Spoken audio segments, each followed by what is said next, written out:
Hey, what's up, YouTube, and welcome back. I know it's been a while since I've had any videos to post, but we really have had a whole lot going on as a family, so I've just not had the time. But anyway, I'm back on the Comanche. These are the pictures from where I found it, where I bought it. It's a great platform to start with. Again, to remind you, it's an 88 model, 4-liter, 5-speed, 4-wheel drive, short wheelbase truck.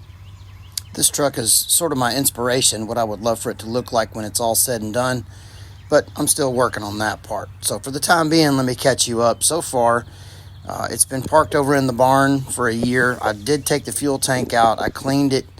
I've put some new fuel lines on it. I put the fuel tank back in. Did not change the fuel filter. Honestly, the fuel didn't look that bad that came out of it, so I didn't really see the need. But this is the first attempt to really get it running since I've bought it. So let's see what happens. Okay, first attempt, she did not fire up. So we're getting ready to go for round 2. I'm figuring right now that a little starting fluid's going to help us.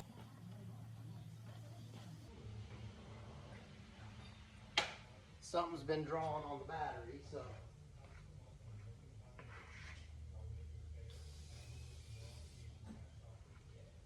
Let's see if a little starting fluid will help her.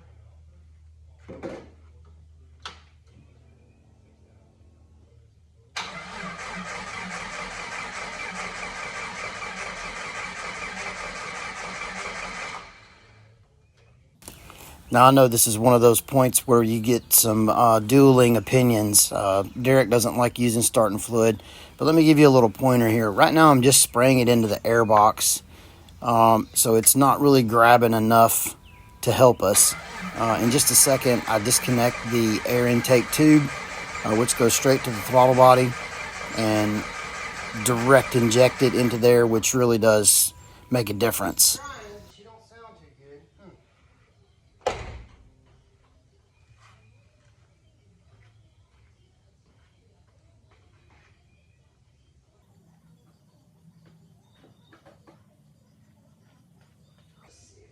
Force feed her a little bit, huh?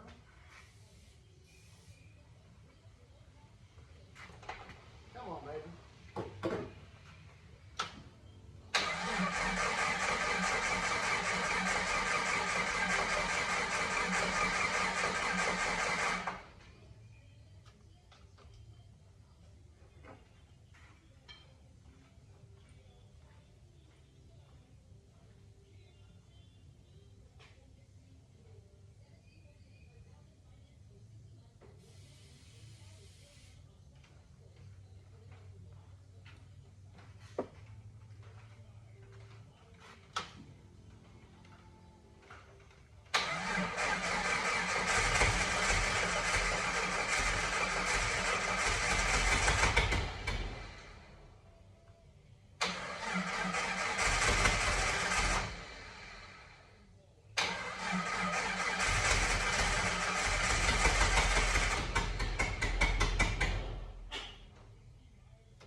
Oh my God, it fired up, and I gotta be honest, when it first did, I really didn't like the way it sounded. It almost sounded like it was down a cylinder or something, but it is alive, it is running.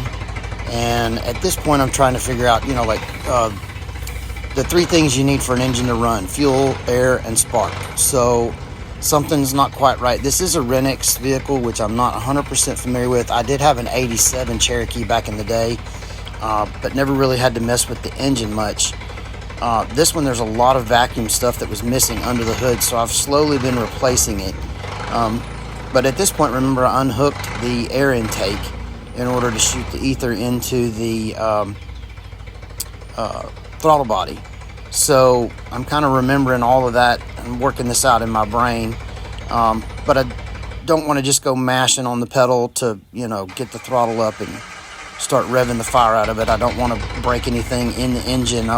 It hasn't run in so long. I'm just trying to give it a time to break in and open up. So let's just see how it cleans up and listen in. Also, real quickly right there, you'll notice that I turned it off and turned it back on. I just wanted to make sure that it was going to pick up fuel, since that is a new fuel pump in there.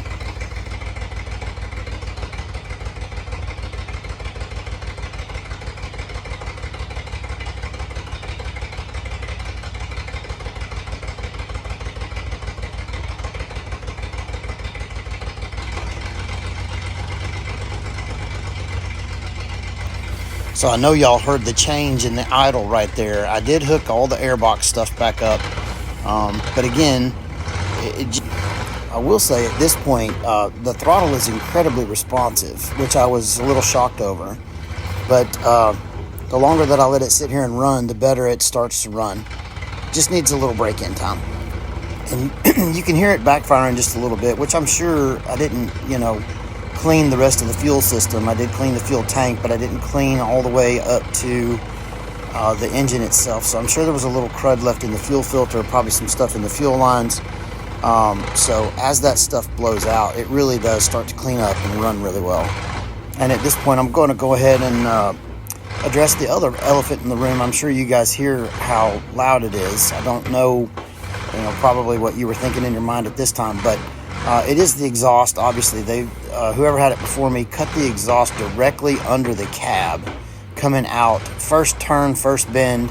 It's right under the cab. It's not the header that's leaking or anything like that. The motor itself sounds really healthy, but the exhaust sounds terrible. All right, at this point in the video, if you're listening, you probably hear the change in tone of the engine. It's not from the engine itself. I'm speeding up the video a little bit. Just checking the fluids, topping off the coolant, letting it just sit there and clean itself up and run for a little while. Again, it's been so long since it's run. I'm just trying to let it get up to temperature. With no gauges, it's kind of tough. I'm just checking the hoses, seeing how they feel, trying to see if the thermostat's opening and all that good stuff. The electric fan is unhooked. This is a true project. There's tons of things to do, but right now I'm just kind of letting it run. But that's why the exhaust note changed.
Pretty good leak from the radiator hose.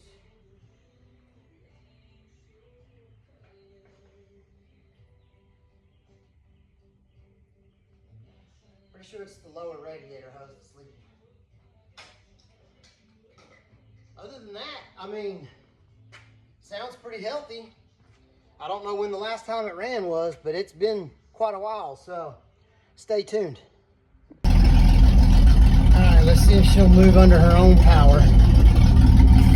So this really is the pinnacle moment of, you know, any of us do this. We buy these vehicles and you have no idea. Somebody tells you it runs, it ran when it was parked, whatever, you just don't know. But this was so exciting to see how the clutch feels, make sure that, you know, you actually do have a clutch, that you're not in for a much bigger project than what you anticipated. You want to see if the brakes work, you want to see if it steers, runs and stops and drives and all that good stuff. So I apologize for the camera work ahead of time. There's no seats, there's no interior in this truck, but I'm just going to take it for a quick spin around the property and see what it does. We're just going to take it slow.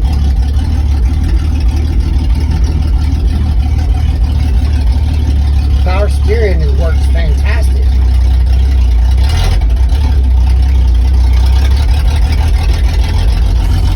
So again, at this point, you know, I mentioned the exhaust. I really can't wait to get the exhaust in because this thing sounds more like a race car than a truck. But anyway, it's an exciting moment to get to take it driving around the property. The throttle is super responsive.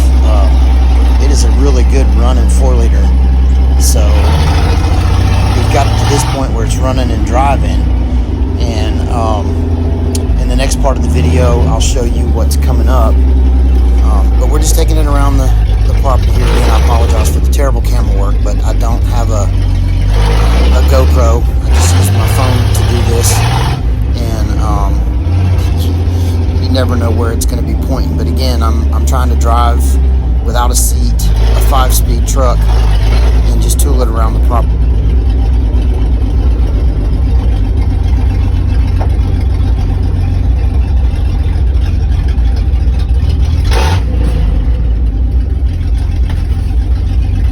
Brakes are very mushy, but they work.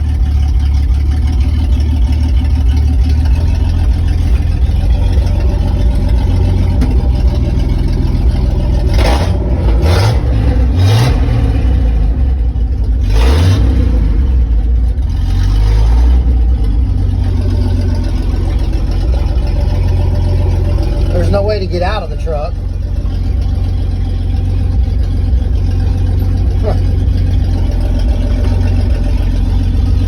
Since I took the handles.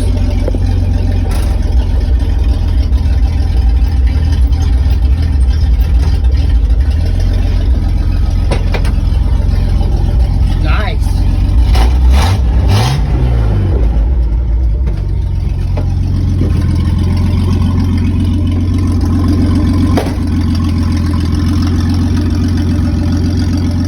She drives, she runs, she drives, she stops. She ain't pretty.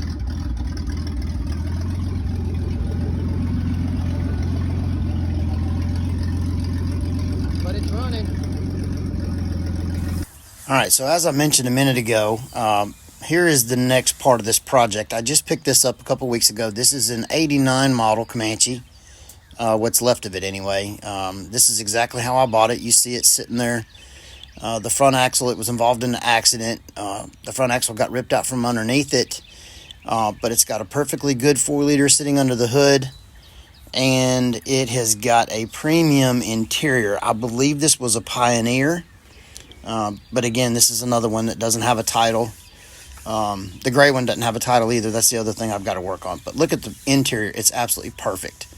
From the car, I mean, it's dirty. From the carpet to the OE floor mats that have the Jeep logo on them, to the air conditioning system, to everything. Plus, again, I said it's got a perfectly good 4-liter under the hood as far as we know.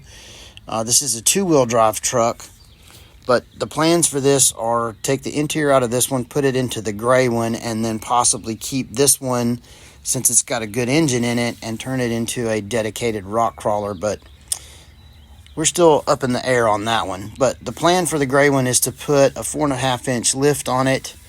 Originally, I was asking you guys for some opinions, whether we should do a 3-inch or a 4-inch, but I found these on Marketplace, and I got these for a hell of a deal. So these are 33 1250 15s. So I believe I've decided that we are going to go with a 4.5-inch lift and 33-inch tires. And of course, we'll be using Rough Country products, Rough Country lift. I'll put part numbers and all that good stuff in the descriptions of the video when we get to that point. So I encourage you to stay tuned. We got a lot coming up. We're going to be doing the interior swap. We're going to be installing the lift. So I encourage you, if you haven't liked and subscribed, please do so, because we've actually got a pretty good bit of content that's coming over the next few weeks. And I really appreciate it when you do that. It gives me an opportunity to continue to put out good videos with Rough Country products.